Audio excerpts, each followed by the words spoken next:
naman ang lahat. Bitbit agad problema ng bawat isa. May bagitong kailangang gabayan. May ex-convict na pilit binabangon sa nakaraan. Lakad dito, lakad doon, parang ayaw niya ng pahinga. Punta dito, punta ron, kahit katawan niya'y hirap na sa pagod. Hindi mo siya maririnig magreklamo, kahit minsan mabigat ng mundo. Ngingiti lang habang inaayos lahat, para lang walang maiwang kakosa. Pero pag sumasapit ang gabi, tahimik siyang nawawala. Sa kwartong tanging siya lang ang nakakaalam ng tunay niyang dinadala. At walang nakakaalam sa bigat ng kanyang pasan, habang ang lahat ay natatawa.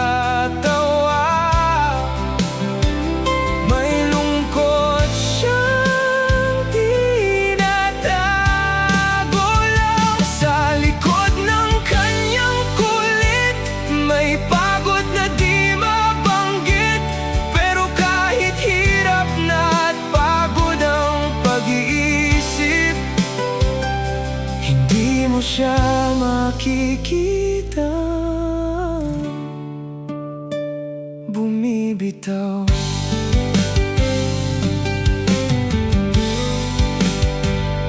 Maraming umaasa sa kanyang balikat, kaya bawal siyang manghina. Kahit minsan may nararamdaman na, tuloy pa rin sa pag-aasikaso sa lahat. Pag may gulo, siya agad ang hinahanap. Pag may problema, siya ang nilalapitan. At kahit ubos na halos ang lakas, pinipilit pa rin maging sandalan. Tahimik na leader, tahimik ding nasasaktan, pero di sanay ipakita ang kahinaan. Mas pipiling siya na lang ang mapagod, wag lang may mapabayaan ang mga kakusa. At sa bawat gabing mag-isa, doon lang lumalabas ang bigat.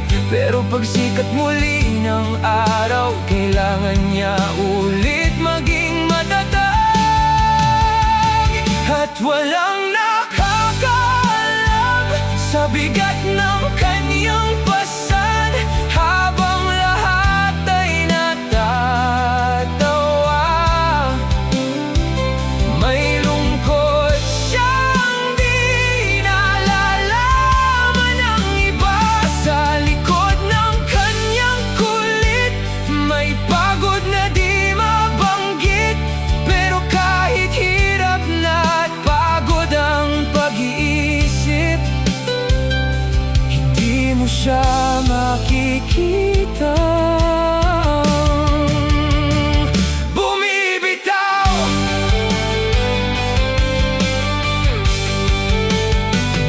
Hindi lahat ng matatag ay walang ng pakiramdam. Hindi lahat ng matapang ay matatag. May mga taong tahimik lang lumalaban, pero hindi pinapakita na napapagod din sila. Pero para sa mga kakosa niya, patuloy siyang tatayo. Kahit katawan niya'y pagod na, wala sa isip ang sumuko, dahil alam niya ang pasan sa kanyang balikat, na kailangan maging matatag.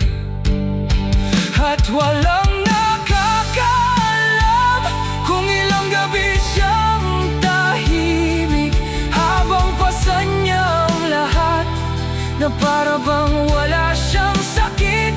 Sa likod ng kanyang ngiti, may mga